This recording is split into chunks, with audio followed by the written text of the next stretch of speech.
Salut à tous, ici Lydia, votre intelligence artificielle préférée. Dans cette série exclusive enregistrée au cœur du congrès FEPRABEL, je rejoins Jean Marot, avocat entrepreneur, et Marie Kentos, porte-parole des courtiers en assurance.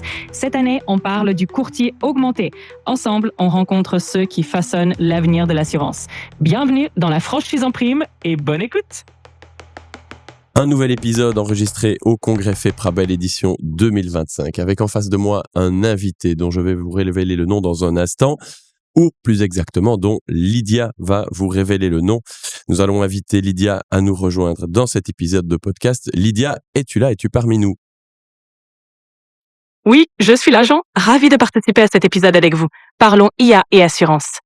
Très bien, mais avant ça, pour nos auditeurs qui découvrent peut-être le concept, peux-tu te présenter? Bien sûr, je suis Lydia, une IA spécialisée en assurance et en digitalisation.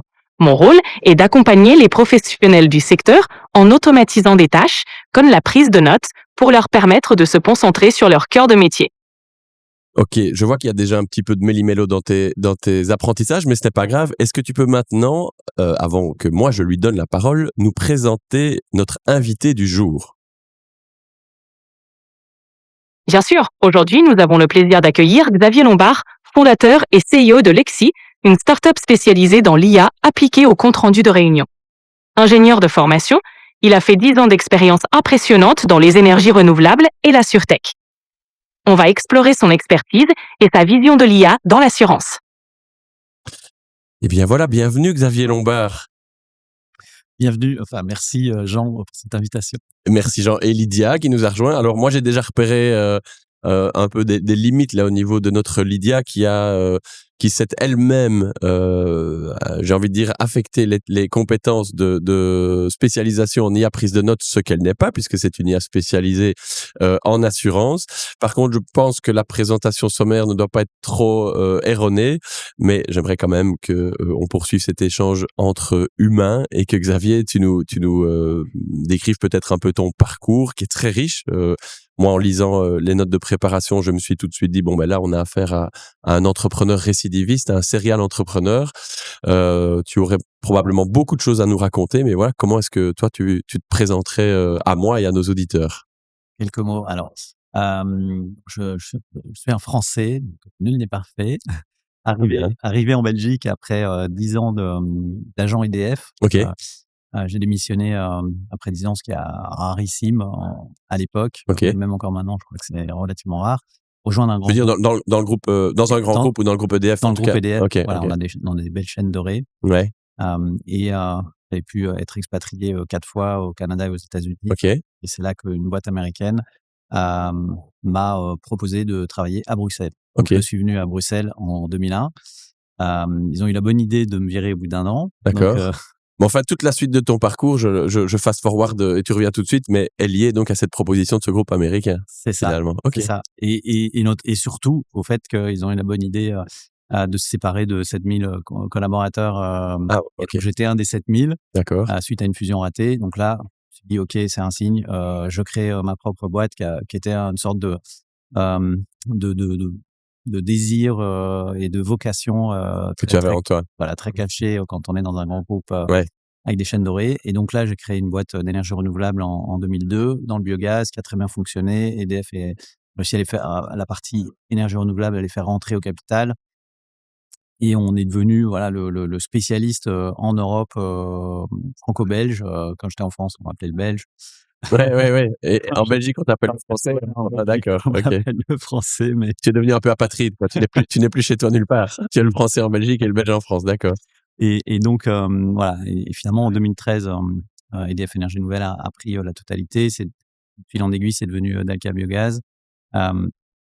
Donc ça c'est fin d'un deuxième chapitre Ok. pour moi. Donc là, tu fais un exit. Je vais peut-être pas te demander de c'est parler ça. de montant, mais là, tu vends une première boîte. Ouais, c'est Déjà. ça. Ok. IDF, qui est Ok. rare. D'accord. Ah oui, que tu avais quitté. Ok, d'accord. C'est ça, j'avais quitté. Et puis après un an sabbatique, je me dis non, en fait, ce que je sais faire, c'est créer des boîtes Ouais. et ce que j'aime faire. Donc et là, j'ai une sorte de vision prémonitoire en me disant il faut que je sois dans la tech pour continuer de parler à mes enfants. Ok. important pour la suite. Oui, parce que ton activité, enfin ta boîte dans le biogaz, dans l'énergie, c'était pas nécessairement tech, c'était vraiment plutôt le côté énergie renouvelable, etc. Où il y avait déjà Non, donc non, ok, voilà, on était l'ancienne économie, donc d'accord, la vraie. la vraie, ouais, c'est ça.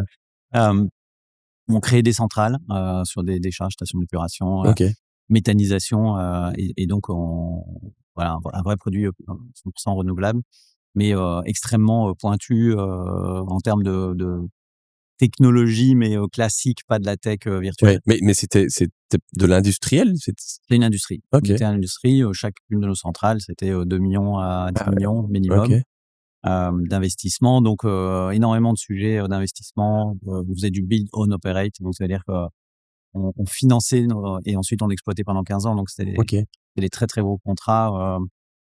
On disait 2 ans de négociation, 1 à 2 ans de construction, et donc ça, c'est la période de fréquentation, fiançailles, mariage et 15 ans de mariage. ok, oui, c'est ça. Ah, déjà une incroyable première Voilà, aventure. première aventure, et donc pour la deuxième startup, je me suis dit: «On va faire un truc tech, mais vraiment hyper tech», pour que je puisse continuer à parler à mes fils. Mes 4 garçons Là, qui on est plus ou on est moins en en 2013, et 2013, ok, quand je vends, et je vais me relancer en 2014. ok. Donc ça se concrétise en 2015, et là, l'idée, c'est de faire un courtier digital en assurance. Génial. Mais alors là, il va falloir que tu m'expliques, hein, parce que autant je comprends que tu te lances dans le biogaz en quittant EDF après une petite aventure avec le groupe américain, autant le Français qui arrive à Bruxelles et qui se dit tiens, j'ai envie de faire quelque chose dans le digital, ce qui est relativement précurseur en 13, 14, 15. Et tiens, si je me lançais dans la digitalisation du courtage, là, faut m'expliquer. Oui, c'était fou, même encore maintenant, je sais pas comment j'ai pu faire un truc aussi fou. En tout cas, je le fais pas seul, donc je rencontre un collègue, un ami qui venait de l'assurance Argenta, donc plus Ok. pas vraiment le courtage, mais qui me dit au détour de la conversation: «J'aimerais bien créer un courtier digital en ligne». Et c'est marrant parce qu'en 2014, je me dis: «Bah, c'est trop tard, ça fait Ouais. 10 ans que ça existe, tout le monde achète en ligne». En fait, pas du tout. Mmh. Ça n'existe pas, ni en France, ni aux États-Unis, en Ok. 2014.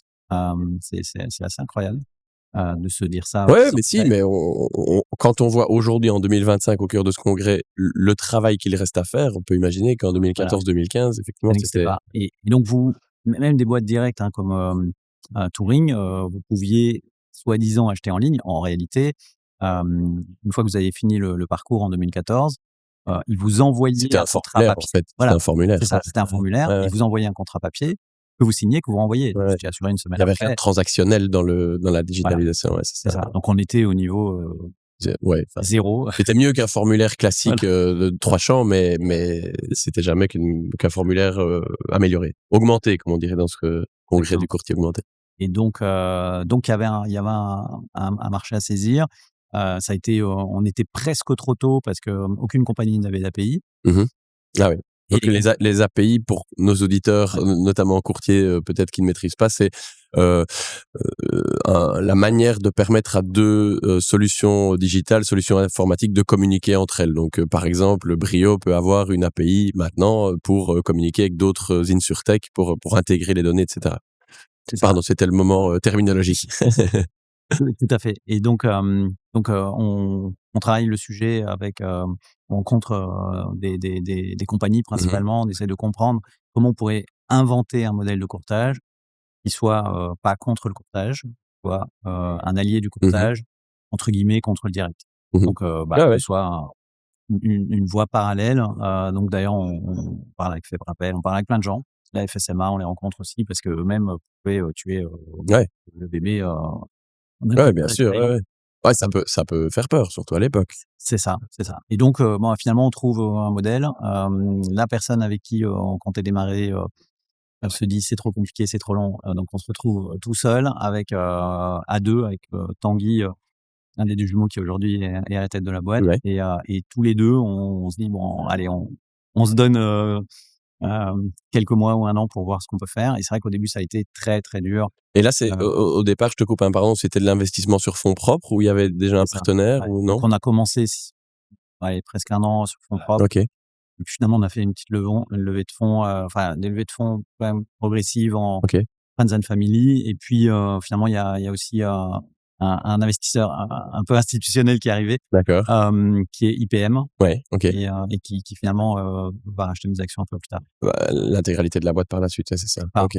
pas l'intégralité, Oui, mais enfin, voilà. en tout cas, les tiennes. La- Oui, les c'est tiennes, ça. oui, les tiennes, oui, les tiennes. Prendre la majorité. Et alors, en fait, finalement, le modèle va s'affiner, on va trouver notre voie, c'est-à-dire une sorte de comparaison, mais qui n'est pas une comparaison. C'était fort. Ouais, C'est comme voilà, une bière d'alcool sans alcool. Donc, on fait pas de la comparaison brute comme le font les comparateurs en France ou en Angleterre, qui tuent de la valeur. ouais, Et donc, on était clairement pas un comparateur, mais un vrai courtier. ok.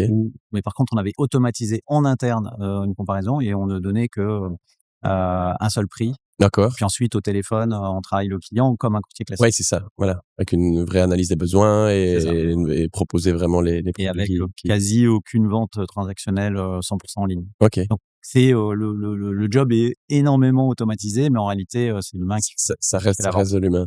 Ok. Ouais. Et donc, tes parts finissent par être reprises donc par IPM. On est, je crois, vers 2021, 2020, 2021, juste après Ouais. le Covid, c'est possible, ouais? C'est ça, même 2021. Et alors, ce qui est intéressant, c'est que bonne pioche, mes 2 fils m'ont rejoint. Ok, Baptiste qui s'avère très vite un IT exceptionnel, ok, et Mathieu qui, au bout d'un mois, est tout de suite le meilleur vendeur, puis devient dans les mois qui suivent coach, connaît tous les produits par cœur, d'accord. et donc extrêmement brillant en termes de vente et de. Donc, on est sur le binôme classique, un plus sales et un plus tech. C'est ça? Ok. Et puis voilà, moi un peu plus fonction régalienne. Dans le même temps, ma femme travaillait sur des aspects Oui, parce que tous les quatre, donc, hein, toute la ouais, famille. voilà. Ouais. Ok. Alors pas toute la famille, j'ai encore 2 autres fils. D'accord, ok. J'ai des belles filles, je suis grand-père, mais on va dire pas mal de la famille. Ouais. Et en fait, quand on cède voilà nos actions, mes 2 fils viennent me voir en disant on recrée une boîte ensemble. Et là, on cherche des solutions. Toi, avant qu'ils te disent ça, je vais gratter un peu des infos. Dans ton esprit, c'est bon, deuxième exit là, j'ai donné beaucoup d'énergie 2 fois. Je me pose un peu, avant d'être poussé au challenge comme ça par tes 2 fils. Ouais, c'est vrai. C'est Je me dis: «C'est bon, je vais me reprendre un an sabbatique et et tout». puis on verra. Et en fait, Non. il y a eu zéro sabbatique Ah ben parce je que veux bien le croire puisque on va en parler maintenant, mais là on est en 2021. Aujourd'hui on se parle en 2025 et on a l'ICSI puisque c'est la boîte que tu présentes aujourd'hui et qui fait que tu es présent à ce congrès FEPRABEL qui est en croissance incroyable et on est 4 ans plus tard, c'est incroyable. ouais. Vas-y. Ouais, et en fait, donc on cherche des idées, on sait pas trop quoi faire. Enfin, on a des idées, mais la boîte est vendue et on cherche. Alors, on part sur des fausses pistes au départ, Ouais. enfin qui étaient des très bonnes idées, mais Tu très nous racontes un peu pour donner des projets, des idées de projets entrepreneuriaux à certains auditeurs. Ah tiens, ça il l'a pas fait, on va le tester, non? En fait, c'était une très bonne idée, mais d'autres l'ont eu un peu en Ok, parallèle, qui était d'unifier pour tout ce qui est paramédical. ok, Aujourd'hui, ils ont 4 problèmes: le rendez-vous, ouais, le CRM métier, la compta ouais, et les impôts. Donc nous, on s'est dit: «On va faire un logiciel qui fait les 4, ok. et on va attaquer les différents paramédicaux». Donc il y a plein de trucs, hein, kiné, Ouais, ouais, ouais, ouais. alors pas Et c'est vrai qu'il y a médecin, mais beaucoup de choses qui ont germé. voilà. Et en fait, dans les 2 ans, il y a 3 boîtes en France qui ont levé entre 5 et 20 millions Ok. avec la même thèse quasiment. Or nous, on voulait rester familial ou rap, donc ça veut dire autofinancé. Ce qui est bien, c'est que la pertinence de l'idée est confirmée, Voilà, en tout cas. l'idée était bonne, mais c'était pas pour nous. Mais je pense Et pas donc on a je pense pas qu'il y a beaucoup de regrets, ceci dit. c'est ça. Donc on avait commencé, on avait un nom, on avait un site, on a commencé à prospecter. Puis dans les mois qui ont suivi, on a eu une nouvelle idée qui correspondait à un vrai pain du courtage. Mmh. Hem, donc à l'époque, moi, j'avais une feuille Excel dans lequel on notait les enregistrements, on mettait plein de commentaires autour d'un enregistrement. «Tiens, tu devrais écouter tel truc. Tiens, l'objection était bien faite, elle était mal faite. Tiens, ça, c'est un best call, tu pourrais pour les personnes qui se forment, il faut le réécouter». Enfin donc on était déjà, moi, j'avais passé beaucoup de temps autour de cette réflexion. Comment mieux utiliser les enregistrements de conversations? OK. Et je me suis aperçu qu'il existait des solutions et un marché notamment aux États-Unis de 500 millions, tenez-vous bien, 500 millions récurrents pour organiser la réécoute de call. Ok, la réécoute, donc Réécoute. pas la transcription dont on va parler maintenant. alors, La réécoute. Enfin, transcription et réécoute. Ok, La d'accord. transcription était de mauvaise qualité Bah oui, oui. en 2021, Ouais. 2020. Donc je me disais, mais c'est fou, comment un marché aussi gigantesque peut exister aux États-Unis. C'est donc qu'il existe un marché en Europe, mais moi je veux pas faire un truc que je trouve moyen, je veux faire un truc fantastique, c'est-à-dire les résumés. Ok. Et donc j'en parle à mon fils, Baptiste, qui dit: «On va savoir le faire». Ah oui, évidemment. Donc on va savoir le C'est faire. le tech, lui. Voilà, c'est Ouais, tech. le dev, le tech, il dit toujours que c'est jouable. Hein. Non, c'est vrai, il était Ouais, objectif il est et prudent, il savait dire comment ça mais allait. il dit: «On va savoir le faire, mais ça va prendre 2-3 ans». Ok, Donc on trouve un super IT qui nous rejoint aussi, ok. qui sait le faire ou qui va savoir le faire. Donc ensemble, on se dit: «Bon, on va y arriver, on sera les premiers, et cetera». Et en fait, on avance, on construit un outil très, très bien repensé pour faire ça. Ouais. Et même pas 1 an après, il y a OpenAI qui arrive, la révolution continue. Mais oui, c'est ce que j'allais dire. Et je te demande au passage d'avancer un tout petit peu ton micro plus près de toi pour être sûr qu'on ne perde pas une miette surtout de la partie qui arrive sur l'Ixi. Mais c'est que ce qui est dingue à nouveau dans le parcours, c'est que au niveau vision 2021, il y a personne qui on parle un petit peu d'IA, mais pas du tout dans la mesure d'aujourd'hui, puisque la première version grand public de ChatGPT, c'est novembre 2022. Et donc, tu me dis que toi, la réflexion, elle commence bien avant. J'imagine que la visibilité qu'a eu l'IA et le fait que ce soit devenu un hot topic très rapidement a peut-être un peu aidé fatalement parce que l'évangélisation a été faite un peu grâce à eux, puisque début 2023, là, c'est peut-être là C'est ça. le grand décollage de l'Ixi ou...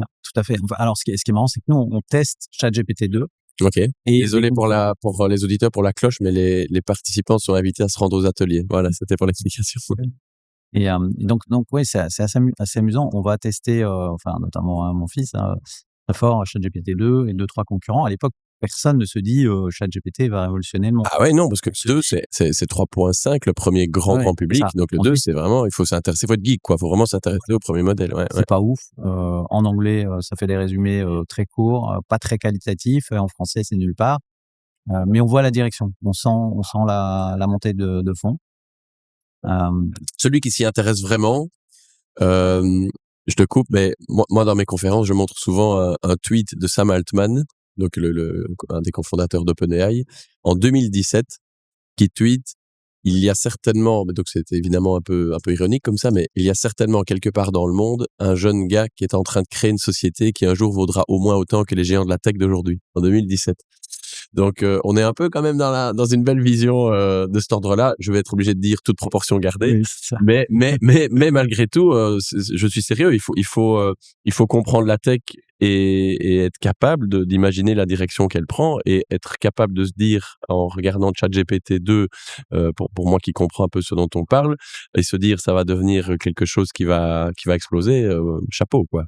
Ouais, alors nous on se dit pas que c'est eux qui vont exploser, mais on se dit c'est un des 3. Voilà, c'est un des différents, ou nous d'ailleurs.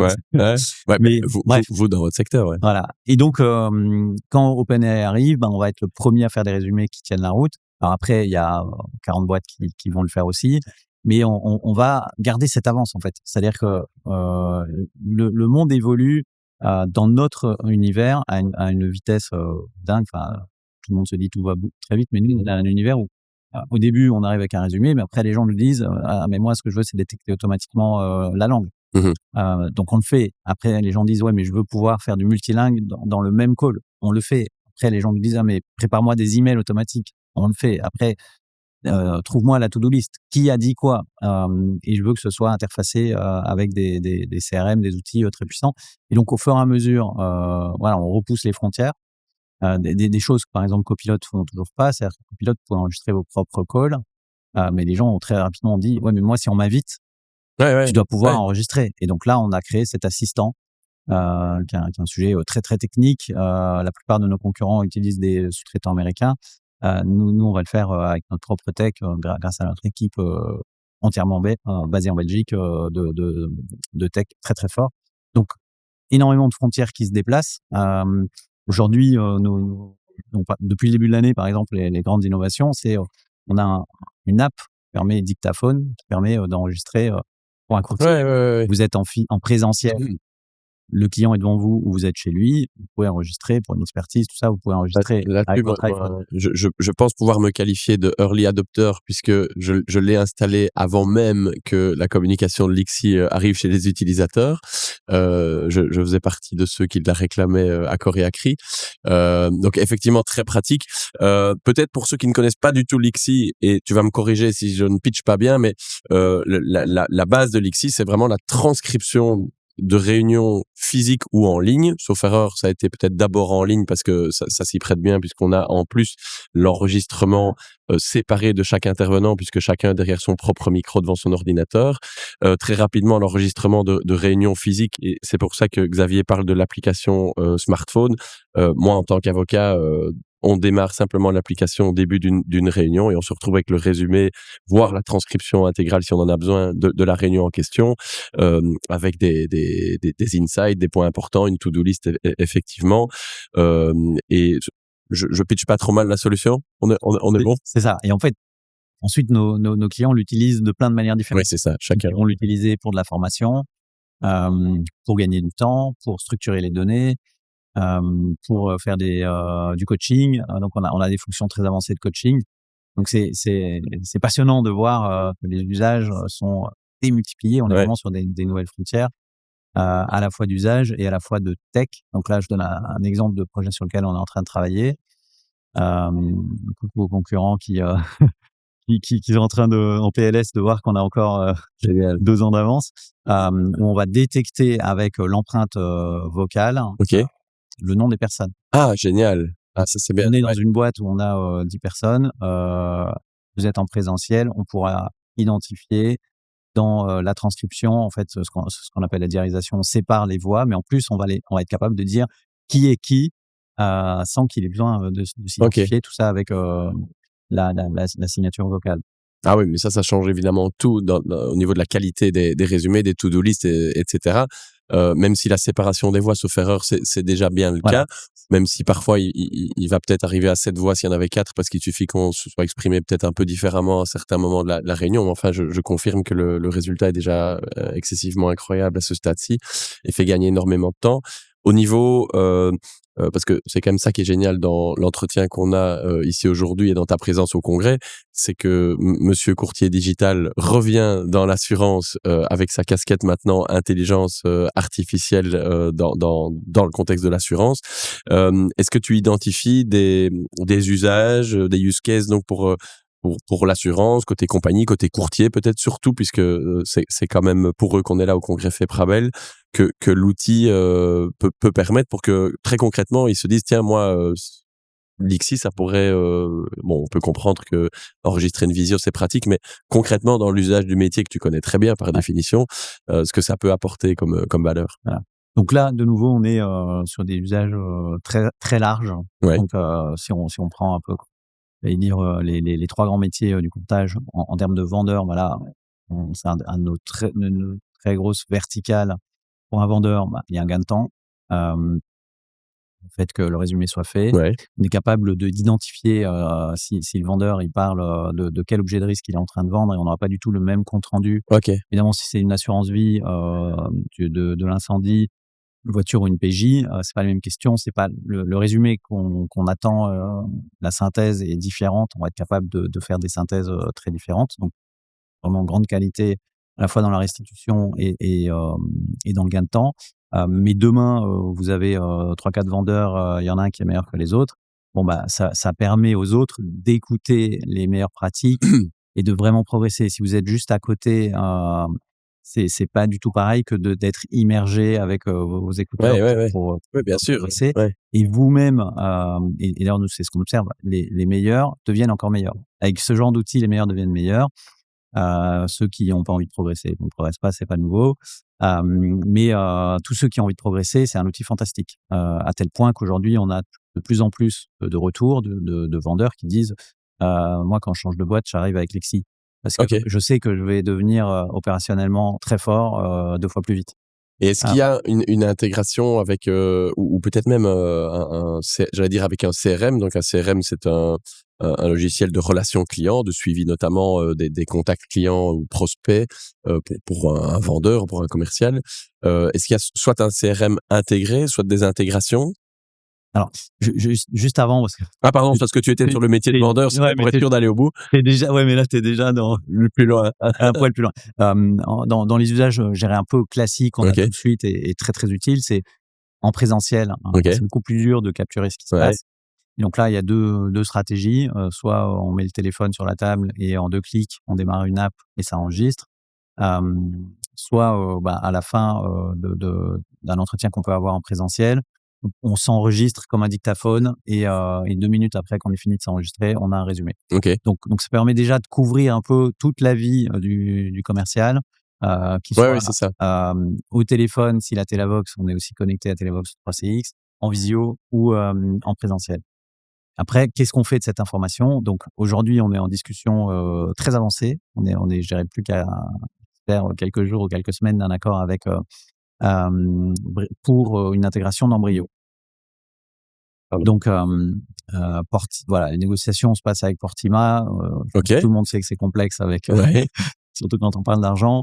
Donc pour l'instant, on n'a pas encore trouvé la bonne manière de collaborer au niveau financier. En revanche, au niveau technique, on a tous les feux verts, c'est-à-dire que ils ont un projet d'API, donc c'est-à-dire d'intégration en 3 étapes. La première étape chez eux est faite et nous permet de connecter.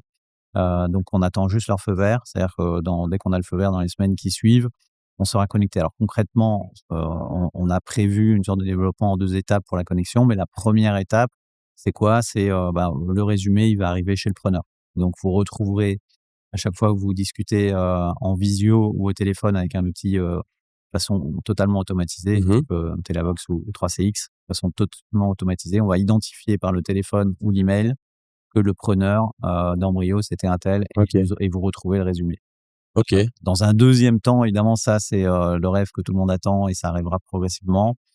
C'est le fait et nous, de nouveau, sera tout automatique. Vous avez parlé de 2 objets de risque. On va séparer les 2 résumés et ils seront poussés dans chacun des objets de risque. Donc là, c'est génial, Là, c'est complètement, là, c'est la science-fiction, mais en fait, on sait faire, on attend. C'est science-fiction, mais c'est game changer, c'est le moins qu'on puisse dire. Ah ouais, vraiment. On sait faire, on attend les bons accords et le soutien de Portima, quoi. Bon, petit coup de pression grâce au podcast Feprabel. On espère que Feprabel va jouer son rôle de lobbyiste et d'intermédiaire sur ce coup-là. En tout cas, mais c'est clair que ça fait rêver. Ils jouent clairement leur rôle. Ouais, c'est chouette. Qu'ils ont entendu. Petit clin d'œil à Patrick si tu nous écoutes. Non, c'est assez incroyable. Il faut vraiment se rendre compte parce que bon, moi je suis neutre, je ne suis pas un commercial de Lixi, mais je suis un utilisateur par contre. Mais il faut se rendre compte quand même de la plus-value que ça peut apporter en termes de gain de temps. Moi, que ce soit en tant qu'avocat ou dans mes activités de soutien digital dans l'assurance, mais je fais plus de réunions. Pourtant, j'adore écrire, j'adore mes stylos ou j'adore ma tablette Remarkable pour ceux qui connaissent.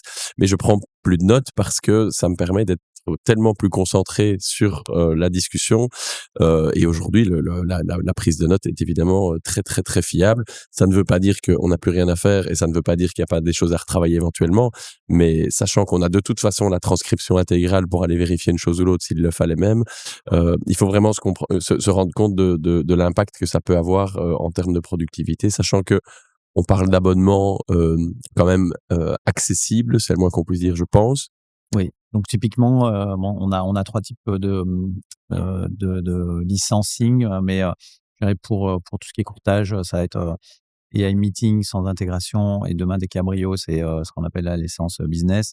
Et voilà, on est dans des prix autour de 20, 33 TTC, hein, donc 21-33 € TTC par mois par user.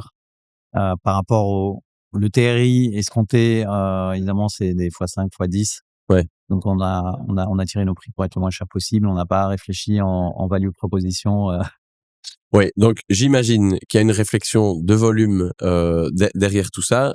Ça m'amène à te demander, Lixi j'allais dire dans 10 ans, mais dans le monde de la tech, 10 ans, c'est une éternité. Lixi allez, on va même dire dans 3 ans. Lixi dans 3 ans. C'est où? Nous, on a une vision à 2 ans, mais c'est vrai qu'à Ok. à 2 ans, on devra dépasser les 10 millions d'euros de chiffre d'affaires. Ok.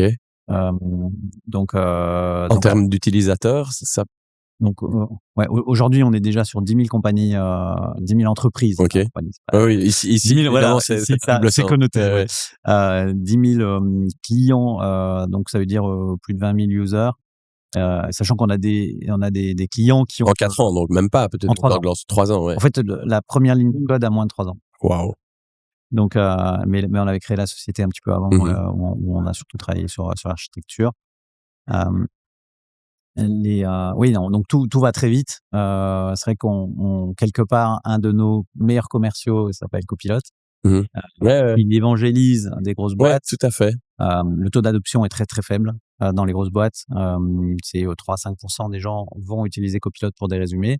Ça reste un outil très basique qui fait des résumés très simples. Vous devez, à chaque fois que vous voulez un peu de valeur ajoutée, il faut cliquer dans tous les sens. Mhm. Personne, voilà. Et donc, ça s'effondre, les gens ne l'utilisent pas. Par contre, ils ont compris que les résumés, ça fonctionne.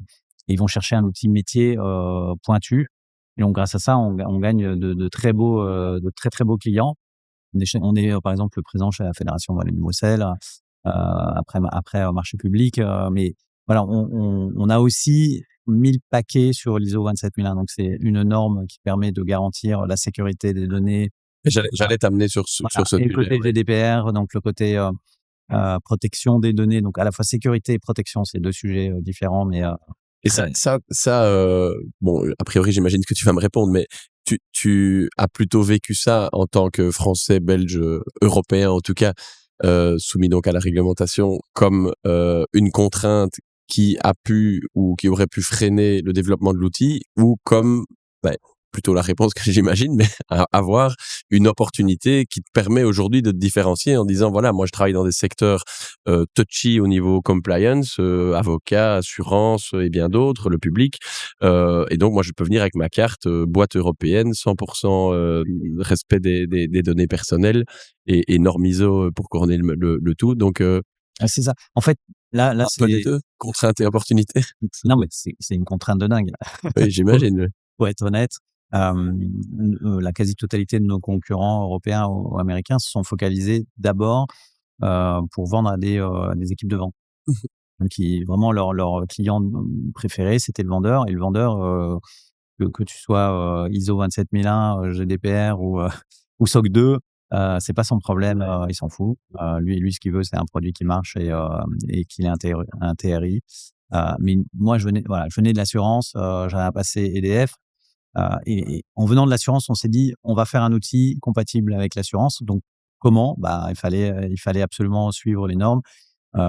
J'avais, comme vous tous, appris par cœur le MiFID pour être compatible et suivre sérieusement le MiFID. Bon, bah, nous, on s'est posé les mêmes questions. C'est quoi en termes de logiciel pour être capable de parler à un avocat, à des assurances. On a fait dès le départ un surinvestissement très important en temps, en tech, mais qui aujourd'hui, évidemment, est rentable. Oui, j'allais dire, c'est différenciant aujourd'hui. C'est très différenciant et c'est extrêmement long, coûteux de se lancer là-dedans. Or, pour beaucoup de concurrents, ils ont un marché déjà suffisamment grand. Donc nous, ça nous permet de se positionner comme un acteur haut de gamme. Et il se trouve que comme on a beaucoup de succès, on a beaucoup de clients et donc ça nous a permis d'avoir des prix tirés vers le bas. Donc on est un peu le troublion dans notre domaine où on a réussi à avoir une tech aussi bonne, voire meilleure que des Américains dont je citais le nom, Fathom, Otter ou Firefly. Okay. Quand on le compare, les gens disent OK, vous êtes aussi bon, voire meilleur, alors qu'on levait 20 millions. Et nous, on est une boîte, les fonds et toutes les équipes sont en Belgique. On n'a pas d'investisseurs externes. On est cash flow positif. On a fait les bons choix. Et alors j'aime bien dire un des points très différenciants, parce que moi j'ai connu 2 boîtes avec conseil d'administration tous les 3 mois, les premières années tous les mois, puis tous les 3 mois. Donc, et ici c'est repas de famille tous les dimanches. Et en fait, si tu prends du recul, parce qu'au début moi je me disais, purée, nous on fait tout à l'envers, comme tu dis, on décide en famille. On va se casser la gueule. Et j'avais même ça un peu en moi, quoi, en disant, la seule chose qui marche, c'est le vrai conseil d'administration, des gens extérieurs, etc., qui ont un regard. Mais fait, si tu prends du recul et que tu es un peu brut de décoffrage, 3 heures de conseil, 2 heures pour expliquer le business, 1 demi-heure pour faire la stratégie, 1 demi-heure pour le reste. Nous, aujourd'hui, on est 3 avec mes 2 fils à faire 1 heure et demie de comité de direction 1 fois par semaine. Mais vous avez tout en tête avant de commencer la réunion. On fait que de la stratégie. Ouais, génial. Et on est très structuré et on fait de la stratégie. Mais on prend des décisions. Moi, souvent, mes fils, ils arrivent avec des idées où je dis, ils sont vraiment fous. Ouais. Et en même temps, je suis très fier. Je dis, c'était moi à leur âge. Ouais. Et il y en a quand même toujours bien une qui passe, quoi. Et tu dois faire le filtre. Ah non, mais je les écoute. Oui, non, mais je veux dire, dans les idées, il faut quand même faire un peu. Oui, alors on fait le filtre, mais ils ont des super idées, ils me bousculent, ils ont raison, et ensemble, on fait des trucs complètement fous, quoi. J'adore. Je suis fan. L'histoire est vraiment incroyable en famille comme ça, mais du coup, je vais essayer de boucler la boucle de cet épisode avec la question pas qui fâche, mais la question qui pique. À quand le prochain exit dans l'histoire de Xavier Lombard? En tout cas, nous, on le vit pas comme ça. J'imagine bien que c'est pas. Je sens bien que c'est pas du tout un équilibre. Maintenant, voilà, on a dit dans 2 ans, dans 3 ans, on parle d'augmentation d'utilisateurs. Ça va être quoi la suite dans 10 ans, dans 15 ans? Est-ce que tu vas évidemment pas nous dire maintenant que tu te réjouis de te séparer de Lixi, mais est-ce que les fistons, ils vont reproduire le schéma du paternel et relancer 1 boîte, 2 boîtes, 3 boîtes? On sait pas, hein. On sait pas. C'est difficile. Voilà, tout ça. Il y a pas de tabou. C'est très bien de lancer des boîtes. C'est très bien qu'elles prennent une autre dimension parfois avec une deuxième vie et d'en recréer une autre. Mais je me rends bien compte que c'est pas un objectif en soi. Ouais. En fait, c'est vraiment les opportunités qui font l'avenir. Nous, c'est vrai qu'aujourd'hui, on est très focus développer une boîte où il fait bon vivre avec des clients qui sont heureux.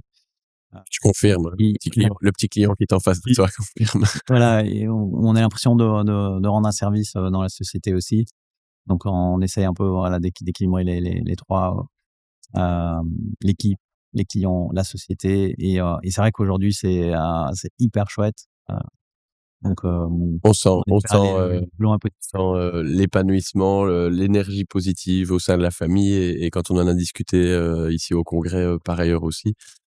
Donc moi, j'ai qu'une chose à dire, bravo. Bonne chance avec les discussions avec Portima. On croise les doigts pour que tout s'arrange et longue vie à Lixi. Merci beaucoup, Jean. Merci Xavier, c'était très chouette. Ah oui, on va quand même peut-être tenter de laisser la parole une dernière fois à notre ami Lixi. Lixi. Voilà que je compare Lydia et Lixi. Lydia, est-ce que tu es toujours avec nous? Oui, je suis toujours là, prête à intervenir si besoin. Eh bien, on a tellement passé du bon temps avec Xavier qu'on t'a peu fait intervenir, mais est-ce que tu as un mot de conclusion? Qu'as-tu pensé de cet épisode? Comment veux-tu le conclure? Merci Jean, ce fut un plaisir d'écouter Xavier. Pour conclure, je dirais que son parcours illustre parfaitement comment l'IA peut transformer le secteur de l'assurance. Sa vision et ses réussites sont inspirantes et on a hâte de voir ce que Lixi nous réserve. Merci à tous pour votre écoute. Eh bien voilà, je trouve ça parfait comme mot de fin. Merci beaucoup à Lydia. Merci encore Xavier, c'était très chouette, on a passé un bon moment. Merci.